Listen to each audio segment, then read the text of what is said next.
El universo parece jugar a la complejidad, al desorden, al caos, a la acumulación innecesaria de toda la información posible en un periodo de tiempo, que aunque puede ser infinito no es eterno, pues un juego que se juega por siempre no es uno que valga la pena jugar. En términos científicos, este es el concepto de la entropía, de la flecha del tiempo apuntando hacia un futuro donde eventualmente el universo deja de existir, donde el juego termina. Este juego universal, del cual somos parte, ha tenido hasta el momento 3 desarrollos clave necesarios para crear una mayor complejidad.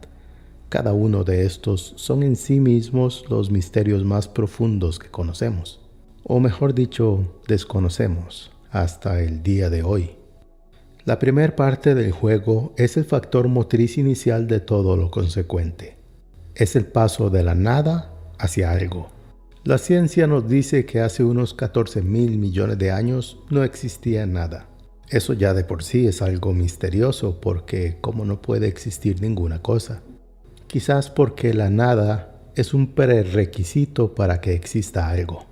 Son dos cosas opuestas, pero complementarias. La nada y el algo, como lo son el 0 y el 1, el calor y el frío, lo barato y lo caro, o arriba y abajo.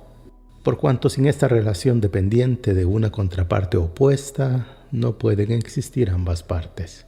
Es como un imán que siempre va a tener dos polos opuestos, pero que se atraen a sí mismos. No hay un arriba si no hay un abajo. Un objeto no existe sin un espacio que lo contenga. Algo es pesado solo comparándolo con algo más liviano. Los chinos ancestrales del taoísmo entendieron esta relación en el balance simbólico del yin y el yang. Para que se alcance la complejidad máxima posible, lo cual es el fin del juego, se tiene que partir de la complejidad mínima posible. De una depende la otra. El inicio del universo es esa complejidad mínima, que crea una singularidad. Es decir, un evento que pone en marcha la creación del universo que vemos hoy, en forma de miles de millones de galaxias y de todo lo que hay en ellas y entre ellas. Esta es la primera movida del juego. El paso inicial del baile universal es el primer misterio, porque ¿cómo se pasa de nada a un universo lleno de materia? Nadie lo sabe con certeza. Con la teoría del Big Bang, la ciencia solo nos explica lo que sucede luego de ese evento inicial, lo que se conoce como la singularidad, pero no sobre su origen, o al menos no convincentemente de momento. El folclore, la filosofía, las religiones y los mitos creados por el ser humano también tienen su versión sobre este paso de nada a todo, pero con un enfoque más inquisitivo, dirigido no tanto a buscar un cómo, sino un por qué. ¿Por qué existe algo en lugar de no haber nada? Es la pregunta que buscan contestar. Una posible respuesta es que la nada no es la ausencia de algo, es la potencialidad de que algo suceda. Es el espacio donde las cosas suceden, el plano de existencia mismo. Bajo esta premisa, el universo existe como el efecto de un causal de potencialidad. Claro que esto lleva a la contradicción de que si la nada es potencialidad, entonces pues es algo. Y para que la nada sea realmente nada, debería de ser pues nada, obviamente.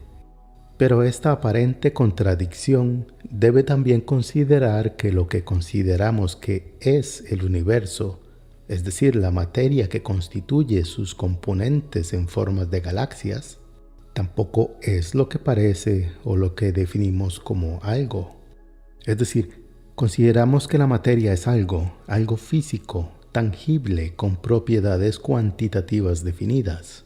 Pero la misma ciencia ha estado revelando en los últimos 100 años que cuando se hace un estudio reduccionista de la materia, esta se convierte en una mezcla de potencialidad y espacio.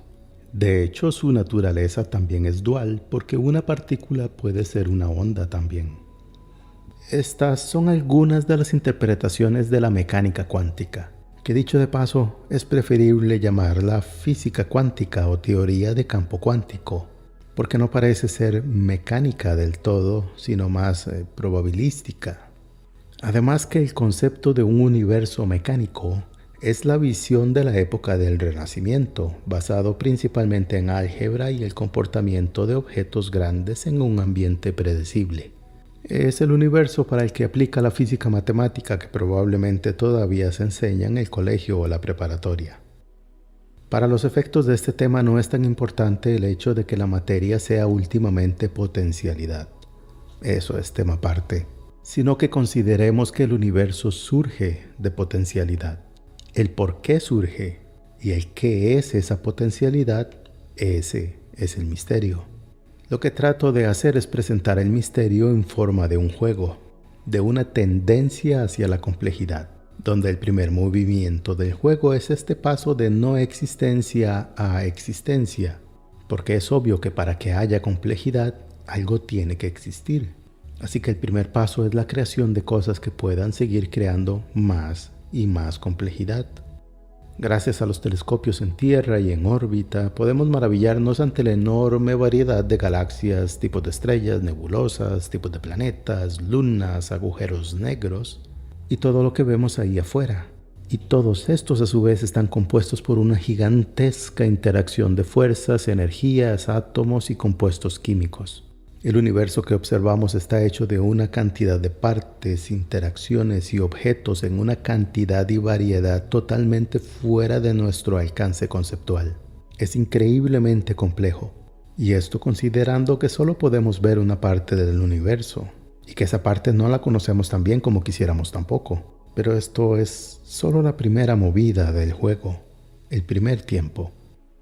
La segunda parte del juego de complejidad universal es igualmente misteriosa, pues la interacción de energías, fuerzas y átomos crean estrellas y planetas, y eventualmente en alguno de esos planetas totalmente desolados, que son gigantescas rocas estériles flotando en el espacio, de algunos surge vida orgánica.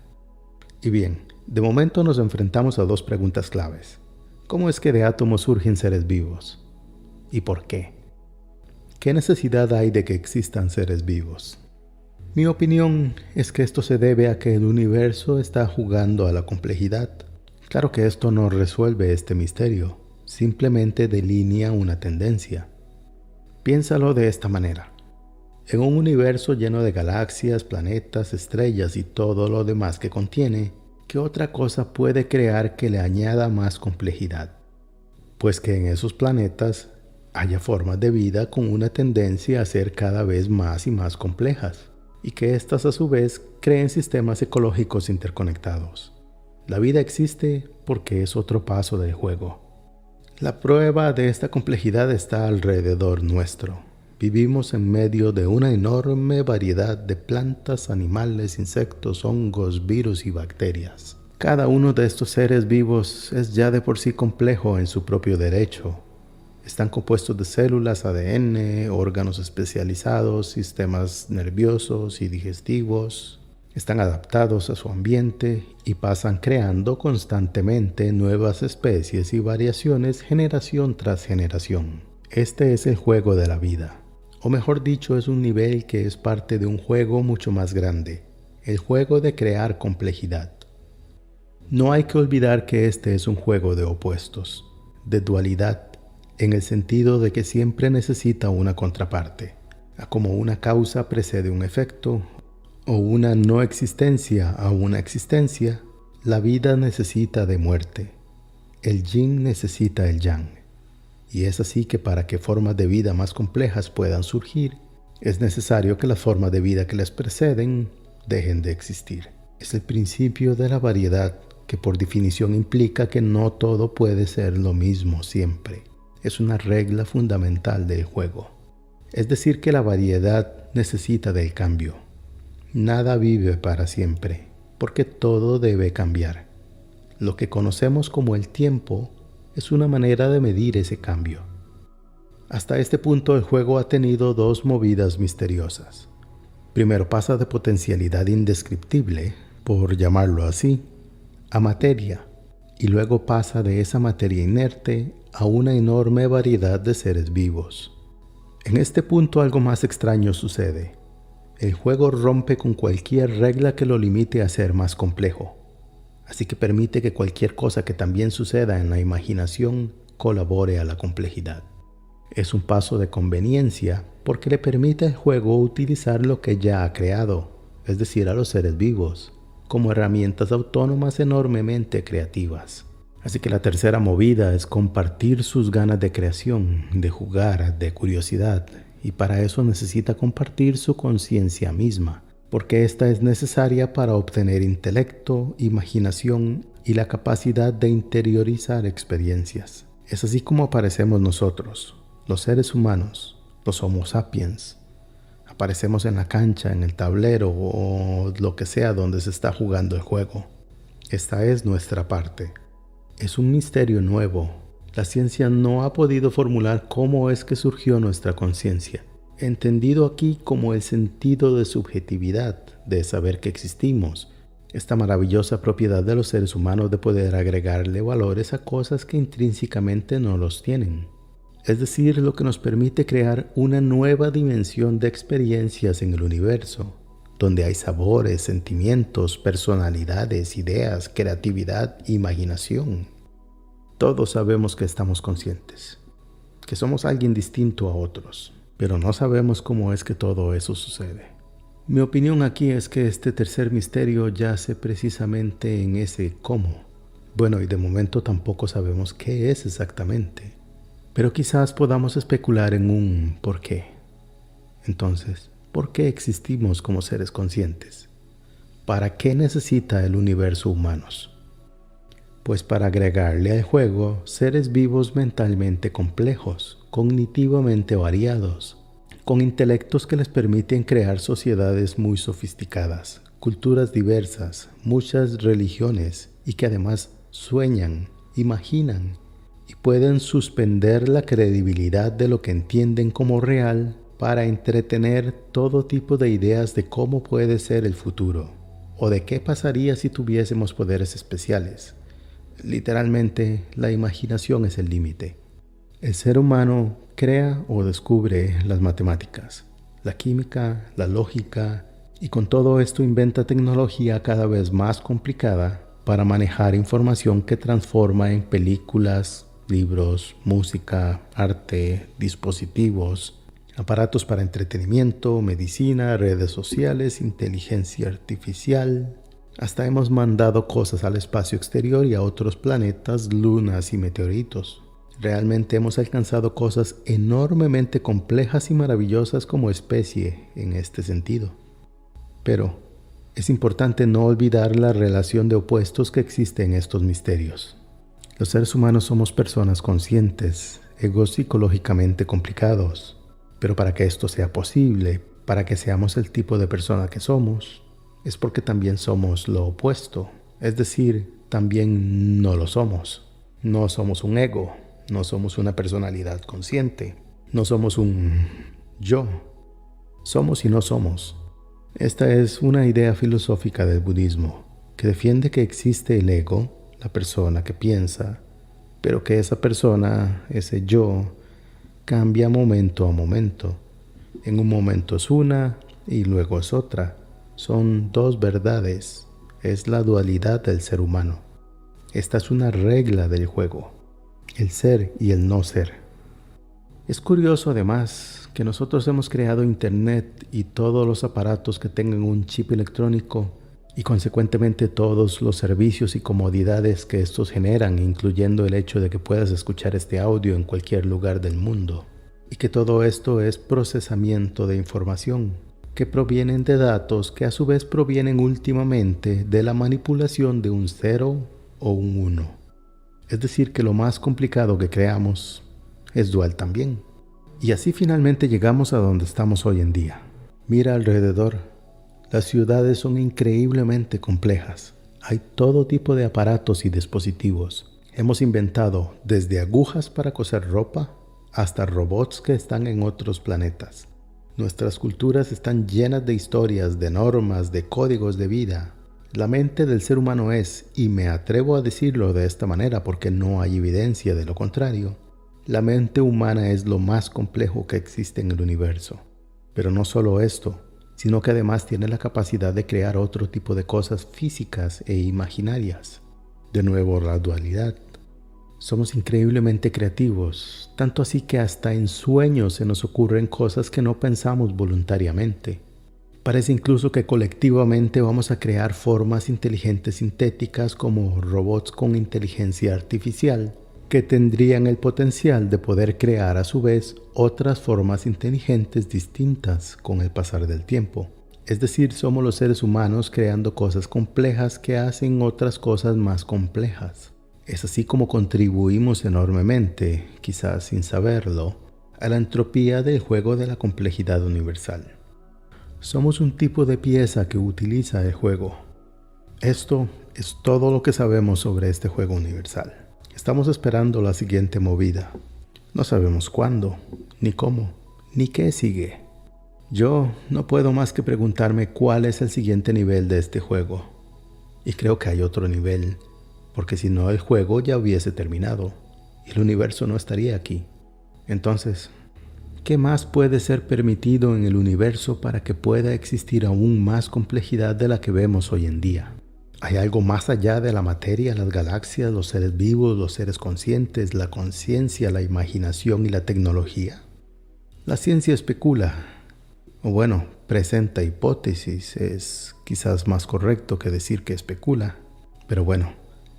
La ciencia actual nos habla de la posibilidad de que existan otros universos, de hecho una cantidad infinita de otros universos, o de que existan otras dimensiones aparte de las 4 que percibimos, incluso hasta 11 o más dimensiones de espacio y tiempo, según lo indica la ahora popular teoría de cuerdas. Si algo de esto es cierto, me parece un buen candidato para el siguiente nivel de complejidad, imaginándome las cosas que se podrían hacer y los seres que podrían vivir en esos lugares. Pero, ¿y si el cuarto nivel no es material? Si no se trata de otros universos o dimensiones. El tercer nivel del juego es el de la conciencia, y la conciencia no es material. Entonces, ¿por qué debemos suponer que el siguiente nivel es un regreso a lo material? Lo lógico, en mi opinión, es que el siguiente misterio no tiene por qué ser material. Puede ser algo que se comporta muy distinto a esto, muy distinto a nosotros los seres humanos, y muy distinto al universo que vemos a nuestro alrededor. Un candidato potencial para otro nivel sería otros planos de existencia no materiales, en los que viven seres muy distintos a nosotros, donde las reglas de nuestro plano existencial no aplican, donde la complejidad puede tomar otras formas que no podemos ni siquiera imaginar. O bueno, que quizás la única manera de poder imaginarlas es por medio de algún tipo de experiencia mística, psicodélica o de estados alterados de conciencia. No hay duda de que si cualquiera de estos escenarios realmente existe o existirán, añaden otro nivel, un cuarto nivel de complejidad al juego. Y aunque estos otros niveles suenan totalmente fantásticos, no hay que olvidar que este es también un juego lleno de misterios. Mi punto, de nuevo, no es señalar los posibles niveles o jugadas, sino establecer que todo esto es un juego, el juego universal de alcanzar la complejidad más alta posible. Pero si esto es correcto, si es realmente un juego o algo como un juego, pues el juego no puede durar para siempre. Ningún juego que valga la pena jugar dura para siempre. O sea que la complejidad, por más misteriosa, mística o sobrenatural que finalmente sea, debe tener un límite. Cuando la complejidad no pueda ser mayor, cuando ya no hay más movidas que hacer, cuando todo lo que podía suceder en el universo, o en universos, o en planos existenciales, cuando todo finalmente sucede, el juego termina. Nota que la meta del juego no es ganar o perder, no es que le interese eso, no. El propósito del juego es precisamente el jugarlo. La emoción de un juego no es llegar al final, sino lo que sucede mientras se juega. Es como cuando al bailar, la idea no es hacer un cierto paso final, a como el punto de escuchar una sinfonía no es llegar al último compás, sino oír la sinfonía, oírla toda, disfrutarla. Además debe terminar porque se basa en la regla de dualidad. Lo que tiene un inicio, tiene un fin. Jugar implica descansar. Acción implica no acción. Existir implica no existir. Y cuando se llega al todo, se regresa a la nada. De vuelta a la potencialidad de existir. Porque para crear historias nuevas se debe borrar la pizarra cuando se llena. Este es el juego más básico que puede existir, el de la dualidad. El juego entre dos partes, como escudo o corona, cara o cruz, esconder y encontrar. Y una vez que termina, hay un descanso como en todo deporte o partida, para luego comenzar de nuevo. Esta idea de juego universal no es nueva. Diversas culturas antiguas, como la hindú, hablan de un universo cíclico. Incluso la ciencia postula diversos escenarios donde el universo eventualmente deja de existir y colapsa en sí mismo. Es posible que este universo que vemos no es la primera versión que ha existido, sino solo una de infinita cantidad de universos, de juegos que se han jugado antes. Y bien, algo que he evitado en este discurso es el atribuirle todos estos milagros a la obra de un Dios, de un ser todopoderoso que desea jugar a la complejidad. Es decir, es lógico que donde hay un juego es porque hay un jugador, aunque juegue consigo mismo. Y esto es, claramente, el principio detrás de muchas de las religiones y tradiciones espirituales de los seres humanos. Pero nota que si realmente hay un Dios detrás de todo esto, su objetivo no es preocuparse por los seres humanos, ese no es el juego. El juego es simplemente jugar a existir en todas las formas posibles y hacerlas tan complejas como sea posible, y regresar de nuevo a no existir, o mejor dicho, regresar a ser solo la potencialidad infinita. Mi opinión sobre este juego es que la vida del ser humano es una relación de dualidades, de opuestos complementarios, yin y yang, de lo que queremos y lo que odiamos, donde además colaboramos significativamente a la complejidad de todo el universo, de Dios, si quieres decirle así, con cada cosa que hacemos, que pensamos, que sentimos o que soñamos. Y que el misterio más importante somos nosotros mismos. Todos somos últimamente una hermosa contradicción dual. O solo somos una cosa insignificante más en un universo sin propósito que no juega a nada y que crea todo al azar. O realmente somos partícipes de algo más grande y espectacular que nosotros mismos.